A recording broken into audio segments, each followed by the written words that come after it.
কোথাও কোনো লেখাটেখা নেই, তবে রেকর্ড করে রাখলে এগুলো বেরোতে পারে আমার যাই হোক, কাজ অনেক হয়েছে এটা ঠিক কথা, কিন্তু দিনের শেষে যাদের জন্য কাজ করা হয়েছে তাদের কি অবস্থা পরিবর্তন হয়েছে এটাই আর কি প্রশ্ন। তাদের কিছু হয়েছে, এটা খুবই গুরুত্বপূর্ণ বিষয়। আমরা যেটা 70 দশকে আমাদের এই রাজনীতি সমাজ ইত্যাদি নিয়ে ভাবনা চিন্তা করা, সক্রিয়তা কাজকর্মের মধ্যে এসেছি, তাদের ক্ষেত্রে একটা বিষয় খুবই আজকে চোখে লাগার মতো যে আমাদের চারপাশে যত বন্ধু, সহযোগী, আমাদের সহকর্মী এবং আমাদের শহীদ যারা ছিলেন, শুভানন্দী ছিলেন, তারা সবাই একে একে চলে যাচ্ছে। আশেপাশে তাকালে পরে আমাদের সেই একটা বন্ধুহীনতা ক্রমশ বাড়ছে আর কি, ভালোবাসার চারপাশের মানুষ কমছে, এটা আমাদেরকে খুব ব্যথিত করে। দিলীপদা তাদের মধ্যে অন্যতম। দিলীপদার সঙ্গে একটা আত্মিক সম্পর্ক ছিল, আমার কখনো রূপ দেখা হতো না, কিন্তু যখনই দেখা হতো আমার মনে হতো খুব কাছের মানুষ, একজন মনের মানুষকে আমি পাচ্ছি সামনে। অদ্ভুতভাবে হাতটা খুব জোরের সঙ্গে চেপে ধরতেন, খুব শক্তভাবে। আর সব সময় তার প্রথম কথাটাই থাকতো, নব তুমি কিছু খেয়েছো?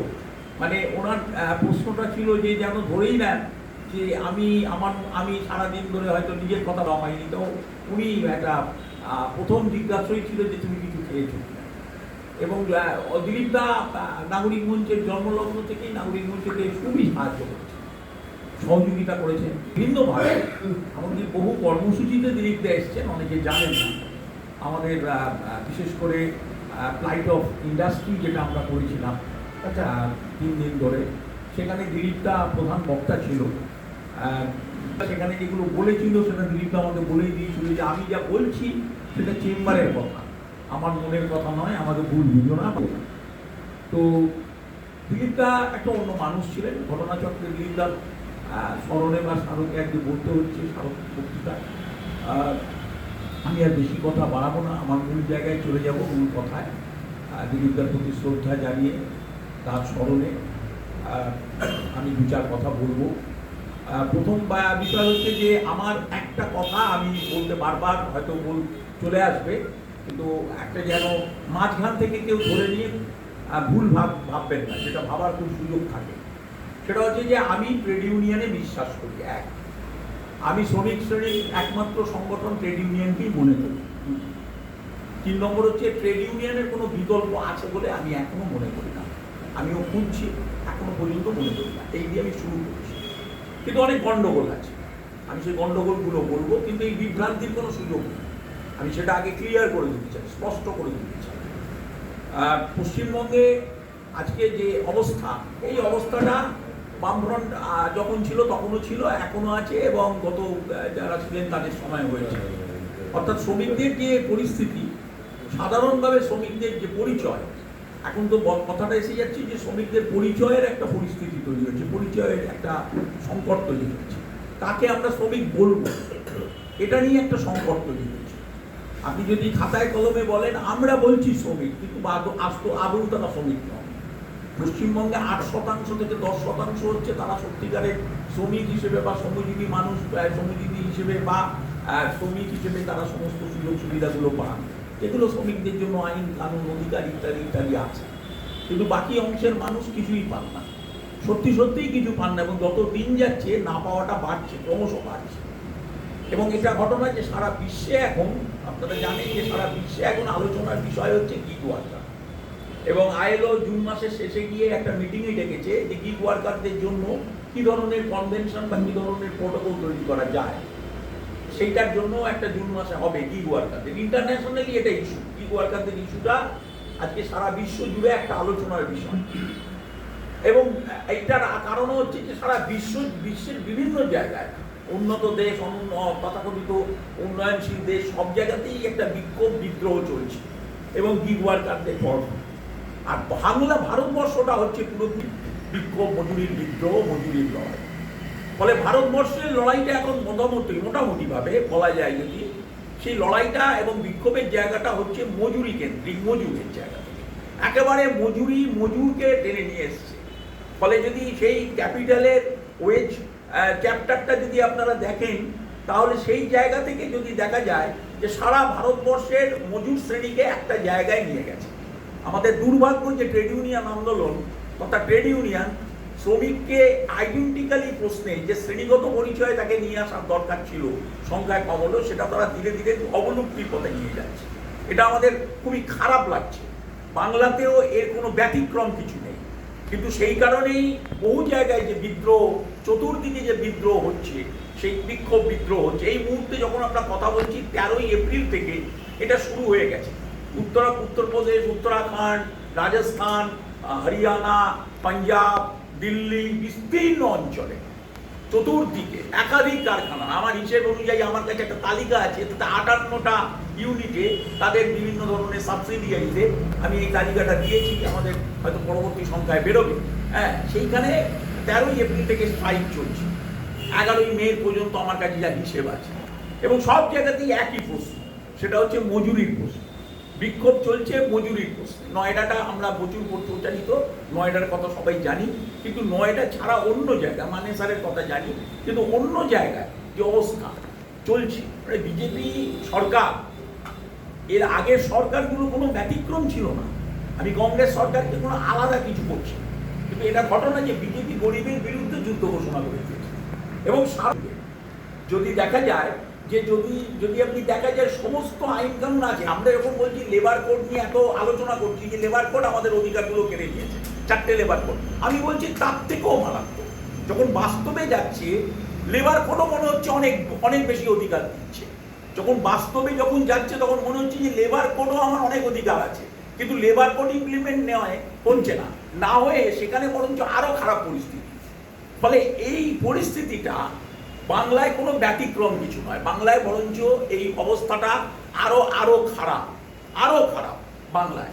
কেন বাংলায় খারাপ? তার কারণ সংগঠিত এবং অসংগঠিত ক্ষেত্রের আন্দোলনের একটা অনুপস্থিতি দেখা যাচ্ছে। শ্রমিক পরিচয় নিয়ে আমাদের এখানে লড়াই একেবারেই প্রায় দুর্বল অবস্থায় চলছে, এবং এটা সর্বস্তরে। আমরা যখন প্রভিডেন্ট ফান্ড মানে সামাজিক সুরক্ষার কথা বলি, তখন পশ্চিমবঙ্গে 10%-রও বেশি সামাজিক সুরক্ষা লোকের নেই। ওর যদি আপনি দেখেন ইএসআই আছে সাকুল্যে খুব বেশি হলে 32 লাখ মানুষের ইএসআই আছে। সেটা সংখ্যাটা যদি দেখেন আপনি, সাকুল্যে 3,85,00,000 মানুষ কর্মজীবী পশ্চিমবঙ্গে। এই 3,85,00,000 22 লক্ষকে বাদ দিন, যারা সরকারি আধা সরকারি বিভিন্ন জায়গায় আছেন, যারা কিছু না কিছুভাবে সুরক্ষা আছে তাদের বাদ দিন, তাহলে বাকি থাকলো যারা, তাদের প্র্যাকটিক্যালি তাদের যদি দেখেন আপনি কিচ্ছু নেই। তারা অসংগঠিত, অসংগঠিত কথাটার কোনো মানে নেই, তাদেরকে আমি বলি আনপ্রোটেক্টেড, অসুরক্ষিত। এই অসুরক্ষিত যা শ্রমজীবী মানুষ, তাদের ইএসআই পাবেন। একটা গল্প বাজারে ছেড়েছে সম্প্রতি, বেশ কিছু কাগজও ইচ্ছাকৃতভাবে এই প্রোপাগান্ডাটা আনবার চেষ্টা করছে সর্বভারতীয় ক্ষেত্রে। শ্রম দপ্তর সর্বভারতীয় ক্ষেত্রে এই প্রোপাগান্ডাটা এনেছে। সেটা হচ্ছে যে অসংগঠিত থেকে সংগঠিত হয়ে যাবে যদি তুমি ইএসআই প্রভিডেন্ট ফান্ড থাকে। বৈব মিথ্যে কথা। অসংগঠিত হলে পেতে পারে, একদিন কাজ করলেও ইএসআই পেতে পারে। ফলে ভারতবর্ষের বুকে ইএসআই বা প্রভিডেন্ট ফান্ড পাওয়াটা কোনো মাপকাঠি নয়, সংগঠিত অসংগঠিত হওয়ার মাপকাঠি নয়। অসংখ্য শ্রমিক আমাদের কাছে রোজ আসে যাদের ইএসআই আছে, কিন্তু কাল থেকে তারা কাজে যাচ্ছে, তাদেরকে কাজ থেকে বসিয়ে দিই। অসংখ্য ঠিকা শ্রমিক আছে যাদের ইএসআই প্রভিডেন্ট ফান্ড সবই আছে, কিন্তু তাদেরকে কাজ থেকে বসিয়ে দেওয়া হয়েছে। ফলে ওইটা কোনো মাপকাঠি নয় যে অসংগঠিত থেকে সংগঠিত হয়ে যাবে যদি তোমার ইএসআই পিএফ থাকে। এবার তো প্রশ্ন যে ইএসআই যাদের আছে তাদের কি পরিস্থিতি? গোটা ইএসআই ব্যবস্থা নিয়ে আমি পরে আসবো আলোচনায়। আগে মূল বিষয়টা বলি যে মজুরির প্রশ্নে সবচেয়ে খারাপ অবস্থা ভারতবর্ষের মধ্যে যেসব রাজ্যগুলোতে সরকার নির্ধারিত মজুরি পায় না, আমাদের এখানে 92-93টা অকুপেশন এখনো পর্যন্ত আছে, যেগুলো আপনার হচ্ছে অকুপেশনগুলো শিডিউল আছে। অর্থাৎ এই শ্রেণীভুক্ত পেশা আপনার চিহ্নিত করা হয়েছে, যেগুলো আপনার হচ্ছে আপনার তাদেরকে আপনার ন্যূনতম মজুরি ঘোষণা সরকার করেছে। প্রশ্ন হচ্ছে, এক সরকার ন্যূনতম মজুরি ঘোষণা করলে কিন্তু বাস্তবে সেই ন্যূনতম মজুরি পাচ্ছে না। একটা বিড়ি শ্রমিক 1000 বিড়ি বাঁধতে 278 টাকা পাওয়ার কথা। আপনি এমন কোনো বিড়ি শ্রমিক সারা বাংলায় দেখাতে পারবেন না। এই মুহূর্তে 22 লাখ বিড়ি শ্রমিক আছে, আপনি কোনো বিড়ি শ্রমিক দেখাতে পারবেন না যে তাকে 278 টাকা পায়। আমি এটা সমস্ত ফেডারেশনের উপস্থিতিতে, প্রেস ক্লাবের সমস্ত উপস্থিতিতে আমি এইটা চ্যালেঞ্জ করেছিলাম। আগেই প্রেস ক্লাবে একজনও উত্তর দিতে পারিনি। আমি বারবার বলছি কথা যে দেখাতে পারবেন না। এখনো পর্যন্ত 1000 বিড়িতে সর্বোচ্চ যদি কেউ পেয়ে থাকে সেখানে 200 কোটি টাকা পায়। উত্তর 24 পরগনা নিয়ম হচ্ছে যে আপনার কাছে কার্ড থাকবে। এই যে যাদের কথা আমি বিড়ি শ্রমিক বললাম 22 লাখ 23 লাখের মতো, 22 লাখের থেকে একটু বেশি, এই বিড়ি শ্রমিকদের প্রত্যেকের জন্য একটা করে আই কার্ড থাকবে, আইডেন্টিটি কার্ড থাকবে, এবং এই কার্ডের বিনিময়ে তারা সামাজিক সুরক্ষা পাবে ইত্যাদি ইত্যাদি। উত্তর 24 পরগনা প্রায় 1 লাখের মতো বিড়ি শ্রমিক আছে, তার মধ্যে 6 জনের আই কার্ড আছে। এটা বামফ্রন্টের সময় থেকে হয়ে আসছে, তৃণমূলের সময় পেরিয়ে গেছে, বিজেপির 20 দিন হয়েছে। এই পরিস্থিতির কোনো পরিবর্তন ঘটবে আমার তা মনে হয় না। আমাকে যদি শ্রমিকদের জায়গা থেকে বলেন, এই শ্রেণীগত অবস্থানে এদের কোনো কিছু পাল্টায়নি। এরা পাল্টায়নি তার কারণ এদের যারা মালিক তথা কর্পোরেট, যারা ফান্ডার, যারা ইনভেস্টার, যারা এজেন্সি, তাদের কোনো পরিবর্তন ঘটেনি। তাদের ডায়ালগ একই রয়েছে। বুদ্ধবাবু সেদিন বলতেন যে কেন আসবেন আপনি ইনভেস্টমেন্ট, তার কারণ আমার এখানে সস্তায় শ্রম আছে। মমতা ব্যানার্জি সমস্ত কনফারেন্সগুলোকে ইন্ডাস্ট্রিয়াল কনফারেন্সে বলতো কেন আসবেন আপনি এখানে, প্রথমেই বলতো কারণ আমার এখানে সস্তায় শ্রম আছে। আমি সেদিন শুনলাম সুমিত ভট্টাচার্য বলছেন, ওদের প্রেসিডেন্ট, আমি জানি না কি কনস্টিটিউশনাল পাওয়ারে তিনি সমস্ত জায়গায় সরকারের প্রতিনিধি হয়ে গেলেন, এটা আমার জানা নেই, তবে দেখছি এটা নতুন জিনিস। তিনি বললেন চেম্বার অফ কমার্সে যে আপনি কেন আসবেন, তার কারণ আমার এখানে সস্তায় শ্রম আছে। এই সস্তায় শ্রম দেওয়ার এই ঠিকাদারিটা এরা কারা নিচ্ছে, কিভাবে নিচ্ছে, এবং এইগুলো বলার পরে আমরা আমাদের মজুররা, আমাদের শ্রমিকরা, আমাদের শ্রমিক সংগঠনরা হিম্মত নেই একটারও যে বিরুদ্ধে প্রতিবাদ করে বলা যে তুমি একথা বলার অধিকারী কোথা থেকে, যেখানে সরকার নির্ধারিত মজুরিটাই হচ্ছে শেষ কথা, যেটা পাওয়া না পাওয়াটা আমাদের কাছে গুরুত্বপূর্ণ, সেখানে সস্তায় শ্রমের প্রতিশ্রুতি তুমি দাও কিভাবে। ফলে একদিকে একটা সরকারের প্রতিনিধি হয়ে, মুখ্যমন্ত্রী হয়ে, প্রেসিডেন্ট হয়ে, শাসক দলের প্রেসিডেন্ট হয়ে, ইত্যাদি ইত্যাদি ইত্যাদি প্রভৃতি হয়ে আমি একদিকে বলবো যে আমি মজুরি কম পাবে এই নিশ্চয়তা দিচ্ছি আপনাদের, আর একদিকে তারা আবার ন্যূনতম মজুরি ঘোষণা করবে। আমি একটা কাজ করেছিলাম, তখন যাদবপুর ইউনিভার্সিটিতে আমি ছিলাম, আমি কাজ করেছিলাম একটা আমার ডিপার্টমেন্ট থেকে, আমি স্কুল অফ ওমেন স্টাডিজে ছিলাম, আমার ডিপার্টমেন্ট থেকে আমি একটা কাজ করেছিলাম। সেটা ছিল যে পশ্চিমবঙ্গের কলকাতা শহরে 144টা যে ওয়ার্ড আছে পুরনো, তার মধ্যে বেশ কিছু ওয়ার্ড বেছে নিয়ে 54-55টা ওয়ার্ড বেছে নিয়ে, খুব সম্ভবত 57-57টা ওয়ার্ড বেছে নিয়ে, পুরনো কলকাতা এবং নতুন কলকাতা বেছে নিয়ে সেখানে অকুপেশন আইডেন্টিফাই করা, অর্থাৎ কত ধরনের পেশায় প্রান্তিক এবং গরিব মানুষগুলোই বস্তিতে যারা থাকে, স্লামগুলো যারা থাকে তাদের আছে। আপনারা বিশ্বাস করবেন না, সেই রিপোর্ট যাদবপুরে আমি দিয়েছিলাম, যাদবপুর ওটা পাবলিশ করেনি, অনেকগুলো 5টা বই আমার পাবলিশ করেছে, কিন্তু ওইটা করেনি, আমার কাছে আছে এখনো। 167টা অকুপেশনকে আমি আইডেন্টিফাই করেছিলাম। আমি বলবো না, আমরা একটা টিম করে কাজটা করেছিলাম, আমি তার প্রিন্সিপাল ইনভেস্টিগেটর ছিলাম, একসঙ্গে মিলে করেছিলাম। 167টা অকুপেশনকে আইডেন্টিফাই করা হয়েছিল, অকুপেশন আছে। তার মানে পশ্চিমবঙ্গে যদি 92, 95, 97টা অকুপেশন, যদিও বামফ্রন্ট চলে যাওয়ার সময় এটা 57, 58-এর মতো ছিল, 58টা অকুপেশন ছিল।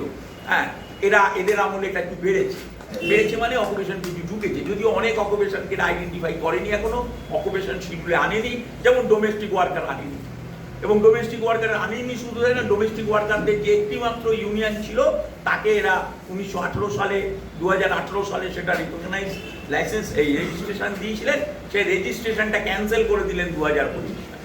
কি অজুহাতে ক্যান্সেল করলেন? বললেন এটা ইন্ডাস্ট্রি, মলয় ঘটকের লিখিত চিঠি দিয়ে তাদেরকে জানিয়ে দিলেন যে আপনাদের এটা রিনিউয়াল করা যাবে না। কেন করা যাবে না? তার কারণ হচ্ছে যে তারা ইন্ডাস্ট্রি শিডিউলের মধ্যে পড়ে না। ইন্ডাস্ট্রি শিডিউলের মধ্যে হকাররা পড়ে নাকি, ইন্ডাস্ট্রি শিডিউলের মধ্যে অটোরা পড়ে নাকি। মানে এটা হচ্ছে একটা অজুহাত, অন্যায় অজুহাত। যাই হোক, এটা নিয়ে ওরা হাইকোর্টে গেছিল, হাইকোর্ট রেজিস্ট্রারকে 15 দিন সময় দিয়েছে, 15 দিনের বলেছে যে তুমি এটা ক্লারিফিকেশন করো, ওদের সঙ্গে বৈঠক হচ্ছে, এটা মেটাও। যাই হোক, এইটা চলছে। যারা আমরা বলছি না যে বিজেপি আরএসএস, এখানে যারা জুট মিলের আছেন, আমি জানি না নবেন্দুকে আমি দেখতে পাচ্ছি না, বাসু আছে, অতটুকু দেখতে পাচ্ছি না, এই যে জুট মিলে যারা আছেন তারা জানেন আজ থেকে প্রায় 6-7 বছর আগে 2018 সাল থেকে 19 করোনা 2018 থেকে এখানে প্রজ্ঞা আছেন 2018 সাল থেকে জুট মিলে আমরা একটা কাজ শুরু করি সংগীতা বলে একটি অর্গানাইজেশনের সঙ্গে যৌথভাবে নাগরিক মঞ্চে কাজটা শুরু করে সেক্সুয়াল হ্যারাসমেন্ট অ্যাট ওয়ার্কপ্লেস এবং আমাদের প্রথম কাজ ছিল জুট মিলের ভেতরে অর্থাৎ জুট মিলে প্রায় 1020-র মতো আমাদের ধারণা ছিল যে মহিলা শ্রমিক আছেন আবার নতুন করে নারী শ্রমিক কর্মসংস্থান পেয়েছেন তাদের জন্য ইত্যাদি ইত্যাদি যাই হোক সেই সময় যখন জুট মিলগুলো এবং লেবার লাইনগুলোয় আমরা মিটিং করতে থাকি সেই সময় আমরা প্রথম জানতে পারি যে বিজেপি ওখানে একটা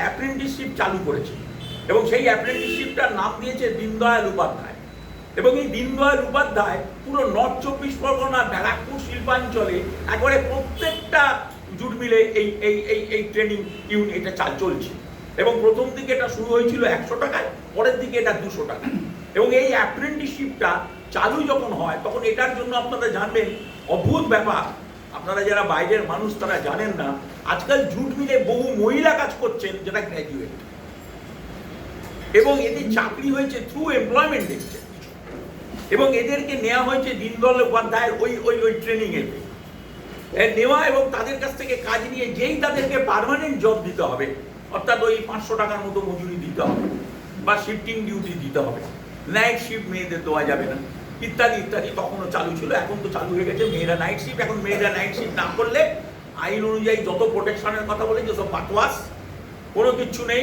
আপনি নাইট শিফট না করলে আপনাকে মাথা গলাতেই দেবে না লেবার বাবু যদি থাকবেন তিনি বলেই দেবেন পরিষ্কার তুমি নাইট শিফটে রাজি আছো যদি নাইট শিফটে রাজি থাকো তাহলে তোমাকে অ্যাটেন্ডেন্স দেবো আর যদি নাইট শিফটে না থাকো তাহলে তোমাকে অ্যাটেন্ডেন্স দেবো না এটা হচ্ছে এখন বাস্তব পরিস্থিতি কিন্তু যখন দীনদয়াল উপাধ্যায়ের নামে এই কাজটা হলো এইরকম একটা অ্যাপ্রেন্টিস ট্রেনিশিপ সিস্টেম চালু হয়ে গেল ভারতবর্ষ পশ্চিমবঙ্গের বিভিন্ন জুট মিলগুলোয় তখন আমরা ঘুমোচ্ছিলাম তখন আমরা জানতাম না আমি অসংখ্য ট্রেড ইউনিয়নের সঙ্গে এই নিয়ে কথা বলেছি আপনারা জানেন যে আমার সঙ্গে ট্রেড ইউনিয়নের নেতৃত্বে নানান সময় নানানভাবে কথা হয় আমি প্রথমেই বলে নিয়েছি দয়া করে আমাকে ভুল বুঝবেন না বা আমার কথাকে অন্যভাবে কোট করবেন না আমার কিছু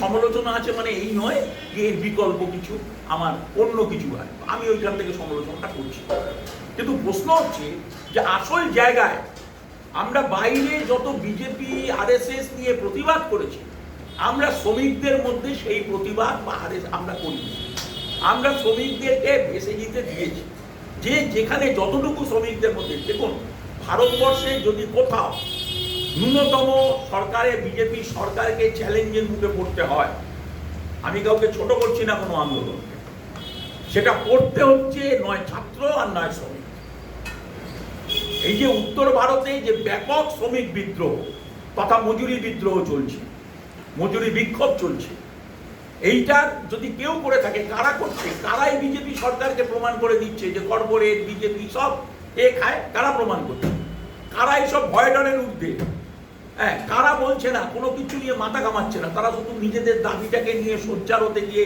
পুলিশকে জেলকে প্রশাসনকে কর্পোরেটকে চোখের সামনে দেখতে পাচ্ছে কারা তারা কোন স্টেটে প্রত্যেকটা স্টেট হচ্ছে এর মধ্যে একটাও নয় এর মধ্যে আমার যতটুকু এখনো পর্যন্ত খবর পাচ্ছি সবকটা বিজেপি স্টেট মানে বিজেপি পরিচালিত স্টেট অর্থাৎ থোড়াই কেয়ার করছে এই কারণে যে ক্লাস সত্যি একটা ক্লাসের শুরু হয়ে গেছে ক্লাসের স্ট্রাগল এবং এই ক্লাসগতভাবেই ভারতবর্ষ জুড়ে তারা মজুরি বিক্ষোভ মজুরি বিদ্রোহ করছে পশ্চিমবঙ্গে আমাদের দুর্বলতা এইখানে যে আমরা শ্রমিকদের মধ্যে এই প্রোপাগান্ডা প্রচার করতে আমরা এখনো সক্ষম নই আমি আমাকেও এর বাইরে রাখছি না আমরা যত বেশি পরিমাণ লেবার কোড নিয়ে বলেছি কিন্তু লেবার কোডের সবচেয়ে ক্ষতিকারক দিক নিয়ে শ্রমিকদের মধ্যে আমাদের এখানকার শ্রমিকরা সবকিছু পেয়ে গেছে ব্যাপারটা এরকম নয় আমাদের এখানে শ্রমিকরা অনেক বিষয়েই সারা ভারতবর্ষের অন্যান্য জায়গা শ্রমিকদের থেকেও অনেক বেশি বঞ্চিত মজুরির প্রশ্নে আমি বলবো জাস্ট মজুরি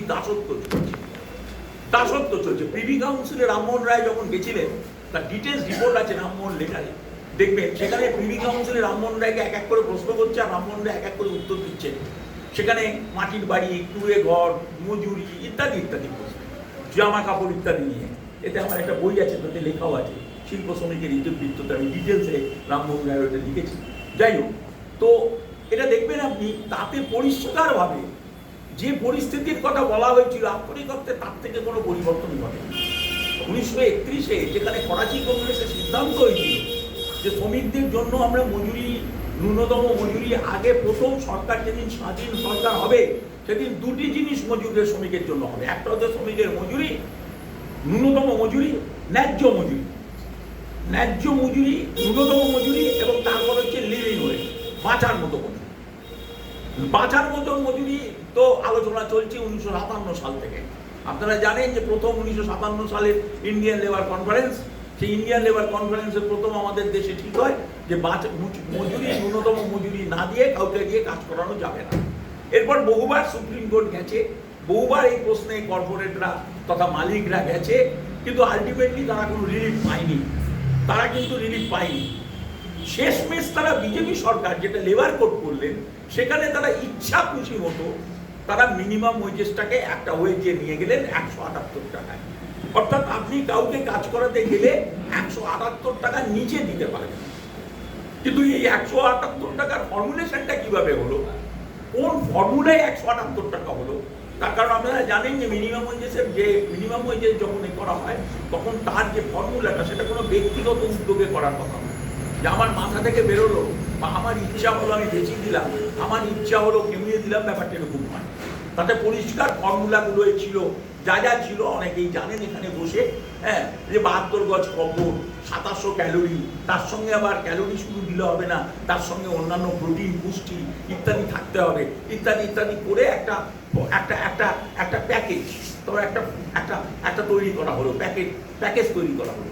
এবং সেই প্যাকেজটা দিনের পর দিন কাটতে কাটতে বাস্তবে এসে দাঁড়ালো 178 টাকা। সরকার নিজেই স্বেচ্ছায় ওটাকে 178 টাকায় নিয়ে চলে গেল। তো ভারতবর্ষের কোন সে কর্পোরেট, কোন সে মালিক আছে যে বলবে যে আমি 178 টাকা না দিয়ে আমি 500 টাকা দেবো, 600 টাকা দেবো, 700 টাকা দেবো, মিনিমাম ওয়েজেস দেবো, লিভিং ওয়েজ দেবো, বাঁচার মতো মজুরি দেবো? আর সেই কারণেই বিদ্রোহ হচ্ছে। আজকে নয়ডার শ্রমিকরা দাবি করছে 40,000 টাকা দিতে হবে। তারা হিসেব কষে দেখিয়েছে যে একজন শ্রমিককে তুমি 40,000 টাকা না দিয়ে তাকে 18,000 দিচ্ছ, 16,000 দিচ্ছ, 13,000 দিচ্ছ, 12,000 দিচ্ছ, 11,000 টাকা দিচ্ছ, বছর শেষে গিয়ে তুমি কত টাকা চুরি করছো।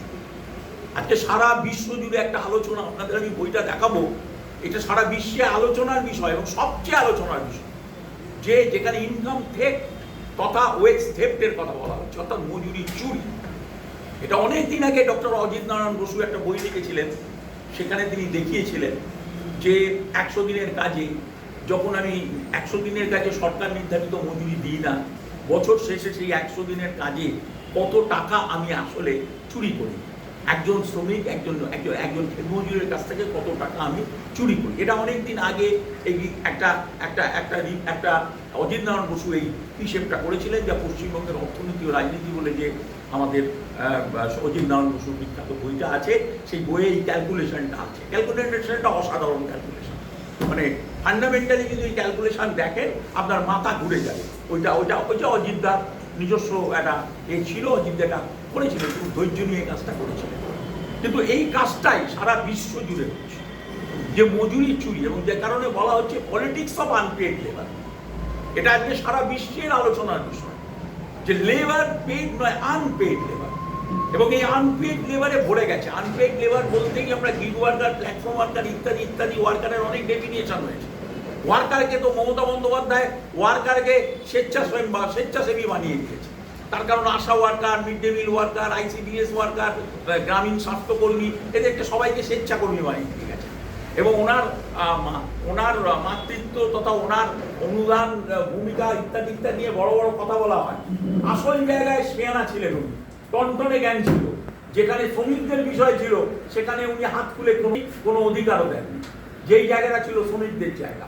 এবং এইটা মনে রাখতে হবে যে এই সরকার হবে না, বরঞ্চ আমার অভিজ্ঞতায় আমি বলতে পারি, আমার নিজের ব্যক্তিগতভাবে ধারণায়, এদেরকে আমি চিনি যতটা, ব্যক্তিগতভাবে চিনি যতটা, তাতে বলতে পারি যে এরা ব্যতিক্রম তো নয়, বরঞ্চ আরো বেশি বেশি করে এটা হবে। এবং যেদিন থেকে এসছে আমাদের মিডিয়া বলছে ঝড়ো ইনিংস, একটাও শ্রমিকদের পক্ষে একটাও কথা শুনলাম না, বরঞ্চ যেটা শুনলাম সেটা মারাত্মক কথা।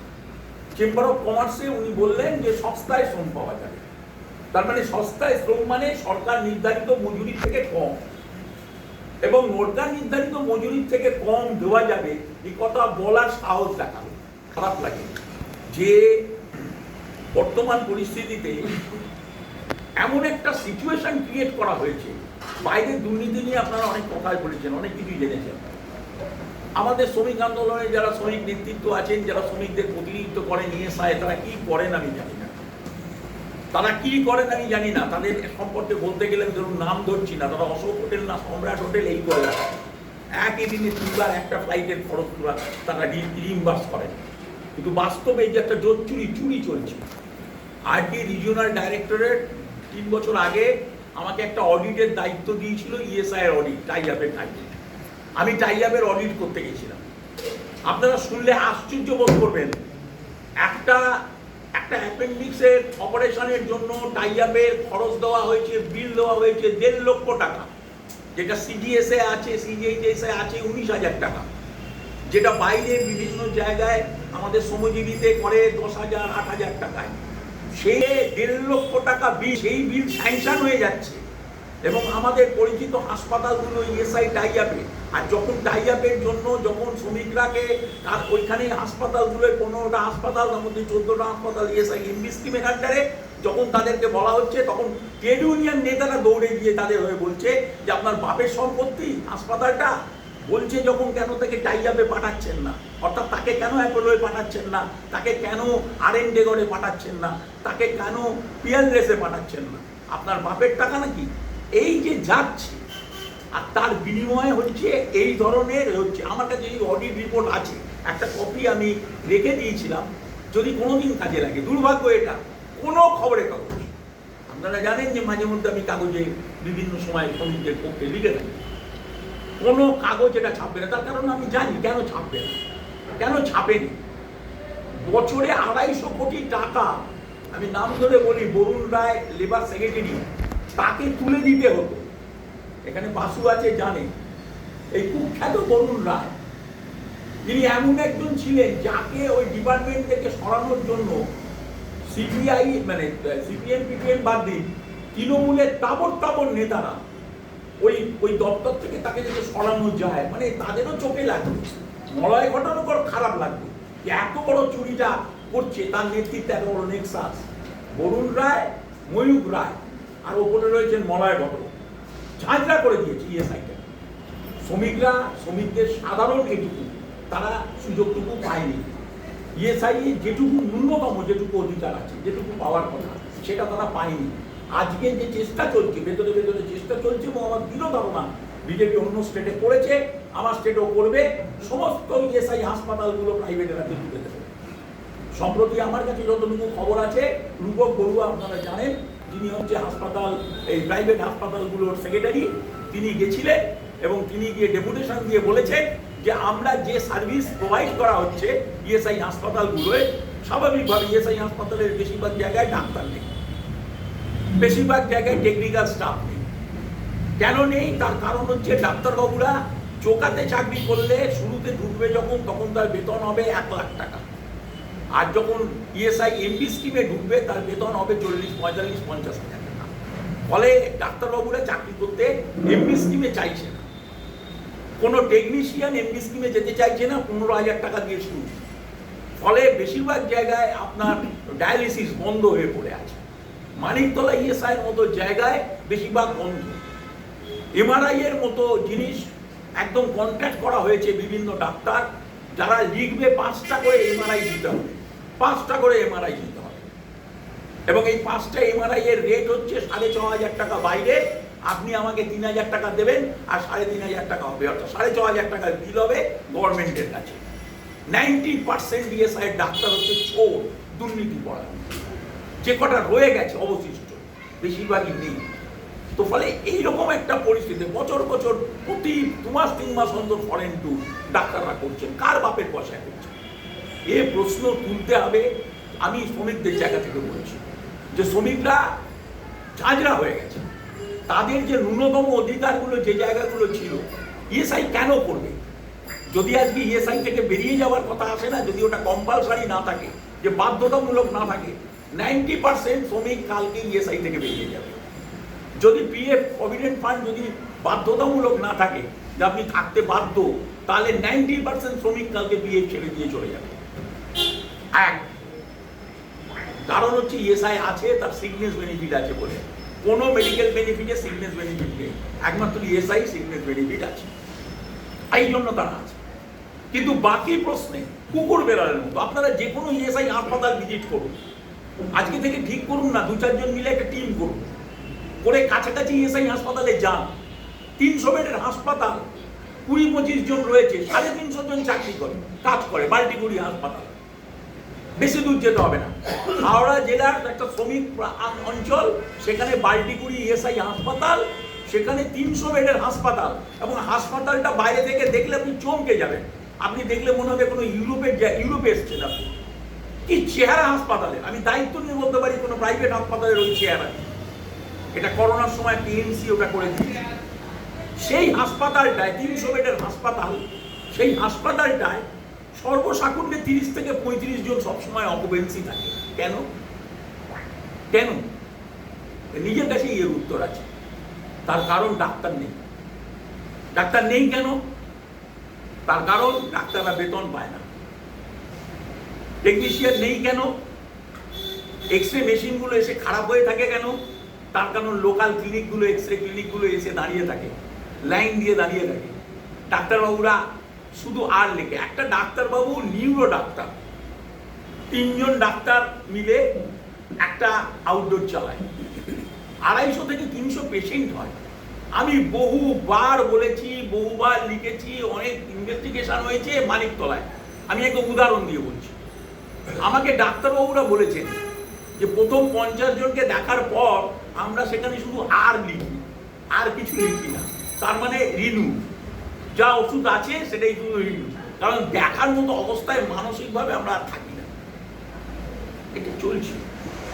শ্রমিকের পয়সায় চলা একটা স্কিম, শ্রমিকের পয়সায় চলা একটা স্কিম। আপনি এই কথাটা কারা তুলবেন? হাসপাতালগুলো আজকে চলে যেতে বসেছে। আপনি জানেন?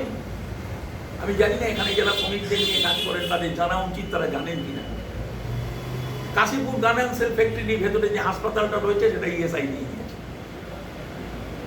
এরকম ভেতরে ভেতরে যতগুলো হাসপাতাল ছোট ছোট 4 বেড, 5 বেড, 10 বেড, 15 বেডের হাসপাতাল আছে, এইসব সেকেন্ড সেন্ট্রাল গভর্নমেন্টের, এইসব হাসপাতালগুলো সব ইএসআই নিয়ে নিয়েছে, কিচ্ছু করছে না। প্রাইভেটাইজেশন হবে, অর্থাৎ হাসপাতালগুলোকে টাই আপের যা হিসেব দেখা যাচ্ছে, টাই আপ হচ্ছে, হাসপাতালে কোনো ট্রিটমেন্ট পাচ্ছে না। ফলে হাসপাতালে গিয়ে আমাদের নেতারা চিৎকার করছে, ভাঙচুর করছে যে একে পাঠিয়ে দাও। ফলে স্বাভাবিকভাবেই হাসপাতালগুলো তারা নিয়ে নেবে, প্রাইভেট হাসপাতালে রূপান্তরিত হবে। সেদিন বেশি দূরে নেই, ভারতবর্ষের বহু জায়গাতে এই তথাকথিত বিজেপি সরকার এবং সরকাররা, মমতা বন্দ্যোপাধ্যায়ের অলরেডি সেখানে যে স্ট্যান্ডিং কাউন্সিল ছিল তারা লিখে দিয়ে এসেছে। বহুদিন আগে মলয় ঘটকরা লিখে দিয়ে এসেছিল, যদি এইখানে প্রাইভেটের হাতে তুলে দেন আমাদের কোনো আপত্তি নেই, আমাদের কোনো আপত্তি নেই। তো এটা একটা পরিস্থিতি। একদিকে ওয়েজ কম দেওয়া, ওয়েজ থেফট, আমরা আর ওয়েজ কম দেওয়া বলতে রাজি নই। প্রসঙ্গ আলোচনার বিষয়, আমাকে একটু থামিয়ে দেবে, ঠিক আছে? আমি একটু বেশি বলি। সেইখানে দাঁড়িয়ে মজুরি চুরি, এই মজুরি চুরিটা যে কোনো মূল্যে আমাদের প্রতিষ্ঠা করতে হবে। আজ আমরা কাউকে মজুরি কম দিলে পরে মজুরি কম দেওয়ার কথা বলবো না, আজ আমরা মজুরি চুরি করব, এবং এই মজুরি চুরির মাধ্যমেই এই ব্যবস্থাটা টিকে আছে। একটা সময় ছিল যখন কিনা ওয়ার্কিং আওয়ারের ম্যাক্সিমাম বেশিরভাগ কাজ করিয়ে নিয়ে, অর্থাৎ একটা দশক গেছে যখন আমার কাছ থেকে 8 ঘন্টার বদলে 10 ঘন্টা কাজ করিয়ে নিয়ে ওই 2 ঘন্টার এক্সেসটাকে নিয়ে গিয়ে সারপ্লাস তৈরি করা হয়েছে। আর আজকে সারা ভারত জুড়ে যেখানে হচ্ছে সেটা হচ্ছে যে আমি যে মজুরি আমাকে দেওয়ার কথা সেই মজুরি না দিয়ে বাড়তি মজুরিটা আমার নিয়ে নেওয়া হচ্ছে, এবং সেটাই হচ্ছে সারপ্লাস হচ্ছে। এবং এইটা একটা ভয়াবহ পরিস্থিতি সারা দেশ জুড়ে, সারা রাজ্য জুড়ে চলছে। আমি সারা দেশের কথা বলছি না, সারা দেশে বিক্ষোভ আছে, বিদ্রোহ আছে, প্রতিবাদ আছে। আমার রাজ্যে এর বিরুদ্ধে প্রতিবাদ। আপনি বলেন কেন? আপনি যে ইএসআই এর কথাগুলো বললেন, আমার এখানে ইএসআই অনেক ডেমোক্রেটাইজ, ইএসআই কমিটিগুলোতে সমস্ত জায়গায় স্টেটে এবং কেন্দ্রে বিভিন্ন ট্রেড ইউনিয়ন প্রতিনিধিরা আছে। তারা ভারতবর্ষের যে কোনো জায়গায় সরকারি খরচ বললে ভুল হবে, প্রত্যেকের চয়েস আছে। আপনার কোনো চয়েস নেই, অশোক হোটেলে থাকবেন না সম্রাট হোটেলে থাকবেন, সেই অনুযায়ী আপনার হোটেল বুক হবে। এক একজন নেতা আছে, তাদের পরিচিত হোটেল আছে, যে সে কোন হোটেল চয়েস করে, কোন গ্রুপের হোটেলে সে থাকতে চায়। আমি এক বিন্দু বাড়িয়ে বলছি না। আমার এখানে শ্রমিক নেতারা আছেন, পরবর্তীকালে তারা দেখবেন, যদি জেনে থাকেন আলাদা কথা, না জেনে থাকলে খোঁজ নেবেন। এদের কাছ থেকে কোনো কিছু প্রত্যাশা করা যায়, এরা কিচ্ছু করবে না। এই কারণেই তারা জেনে বুঝে ইএসআই এত বড় অঘটন ঘটছে শ্রমিকদের উপরে। একটা ডায়ালিসিস করার জন্য একটা জায়গায়, আরে কার বাপের টাকা এটা? আমরা ইএসআই হাসপাতালে আমরা এই অন্যায়ের বিরুদ্ধে ইএসআই অবস্থান করতে পারি না? আমরা তার প্রতিবাদ করতে পারি না? যে তুমি এইভাবে টাকা নিচ্ছ আর তুমি তার বিনিময়ে কি চিকিৎসা দিচ্ছ? কেন আমি টাই আপে যাব? কেন আমি টাই আপে যেতে যাব? প্রত্যেকটা হাসপাতালে যেখানে নিজস্ব ব্যবস্থাপনা রয়েছে, ঘোষিতভাবে তুমি বলো যে হাসপাতালগুলো তুলে দিচ্ছে। আমার এখানে পশ্চিমবঙ্গে একটা অদ্ভুত নিয়ম চলছে। আপনি জানেন সারা ভারতবর্ষে হেড লোডাররাও ইএসআই এর আওতায় আসতে পারে, অথচ পশ্চিমবঙ্গে কোনো হেড লোডারকে আপনি ইএসআই এর আওতায় আনতে পারবেন। 17টা স্টেট আছে ভারতবর্ষের বুকে, যেখানে ডোমেস্টিক ওয়ার্কাররা, গৃহ পরিচারিকারা রেজিস্টার্ড, তারা ইউনিয়নভুক্ত হয়ে গেছে। সাফাই কর্মীরা তারা ইউনিয়নভুক্ত হয়ে গেছে। যেখানে 2016 সালের আইন, সেখানে স্পষ্ট বলা হচ্ছে waste management, solid waste management অ্যাক্টে, বায়োমেডিক্যাল ওয়েস্ট ম্যানেজমেন্ট অ্যাক্টে, বিভিন্ন ওয়েস্ট ম্যানেজমেন্টের যে 5টা অ্যাক্ট আছে, সেখানে স্পষ্ট বলা হচ্ছে যে যত সাফাই কর্মী আছেন তার মধ্যে যারা ওয়েস্ট পিকার, যাদেরকে আমরা র্যাক পিকার বলতাম এক সময়, সেই ওয়েস্ট পিকার যারা, তাদেরকে তোমাকে স্বীকৃতি দিতে হবে। এবং তাদেরকে তুমি স্বীকৃতি দেবে, তাদেরকে তুমি পার্সোনাল প্রোটেক্টিভ ইকুইপমেন্ট বলতে যেগুলো বোঝায় আপনার সেগুলো দেবে, এবং মাস্ক দেবে, গ্লাভস দেবে, গামবুট দেবে, ইত্যাদি ইত্যাদি দেবে, সোশ্যাল সিকিউরিটি দেবে, এইটুকু দেবে। বহু ছবি আপনি আপনার হোয়াটসঅ্যাপে দেখুন, এতে দেখুন, গুগলে দেখুন, ছবিতে পাবেন যে ভারতবর্ষের বহু জায়গায় কর্পোরেশনের যে সমস্ত মেয়র, চেয়ারম্যান, এমআইসি ইত্যাদি আছেন, মেয়র ইন কাউন্সিল চেয়ারম্যান আছেন, তারা দেখবেন এই সমস্ত সাফাই কর্মীদের, মানে আমি বলছি সাফাই কর্মী মানে হচ্ছে যারা আপনার এই ওয়েস্ট স্পিকার, তাদের কথা বলছি, তাদের হাতে তুলে দিচ্ছে কার্ড। পশ্চিমবঙ্গে এটা নিয়ে ডেপুটেশনের পর ডেপুটেশন কলকাতার মেয়র ববি হাকিমকে দেওয়া হয়েছে। নীতিগত, আইনগত কোনো জায়গাতেই বাধা নেই। এটা আপনাকে বললাম আইনগত ইনজাস্টিস, এরা ক্লাইমেট জাস্টিস, এরা ক্লাইমেট জাস্টিস দিচ্ছে। হ্যাঁ, এদেরকে ক্লাইমেট ভলেন্টিয়ার বলছে। আইনে লেখা আছে, এটা আমি বলছি না, এটা আইনের প্রিভেন্টে লেখা আছে, যেখানে ক্লাইমেট ভলেন্টিয়ার বলা হচ্ছে। অথচ তাদের জন্য এইটা দেওয়ার কথা, সেটা তারা দিচ্ছে না। পশ্চিমবঙ্গের সবচেয়ে বড় দুর্বলতার জায়গা, আমরা রাজ্যটাকে কখনো মূল্যায়ন করিনি। মধ্যবিত্ত মূল্যায়ন করেছে মধ্যবিত্তের জায়গা থেকে, শিক্ষকরা মূল্যায়ন করেছে শিক্ষকদের জায়গা থেকে। আমি শেষ করছি এখানে, সমাজের সর্বস্তরের মানুষ মূল্যায়ন করেছে তার জায়গা থেকে, তার পেশাগত জায়গা থেকে। শ্রমিকরা কখনো তাদের জায়গা থেকে তারা কি পাচ্ছে আর কি পাচ্ছে না, সরকারটা কি দিল এবং দিল না, এই মূল্যায়ন কখনো সরকার সম্পর্কে করেনি। তৃণমূল সরকার কতটা ফ্যাসিস্ট, কতটা কম ফ্যাসিস্ট, ইত্যাদি ইত্যাদি আমার কাছে বিচার্য বিষয়, নিশ্চয়ই বিচার্য বিষয়। কিন্তু তার থেকেও গুরুত্বপূর্ণ যে শ্রমিকদের প্রতি দৃষ্টিভঙ্গিতে, শ্রমিকদের প্রতি ধ্যান দাও, তাদেরকে শোষণ করার প্রশ্নে, মালিকদের পক্ষে থাকার প্রশ্নে কোনো কিচ্ছু আলাদা নেই, বরঞ্চ কখনো কখনো অতিরিক্ত বাদ। আমি শেষ করছি। দুর্নীতি এবং যে কারণে তোমাকে ধরেছিল, 18টা কেস দিয়েছিল, এটা কি বলা দরকার আছে না? বহু পুরনো। আমি একটু জল খেয়ে নিতাম।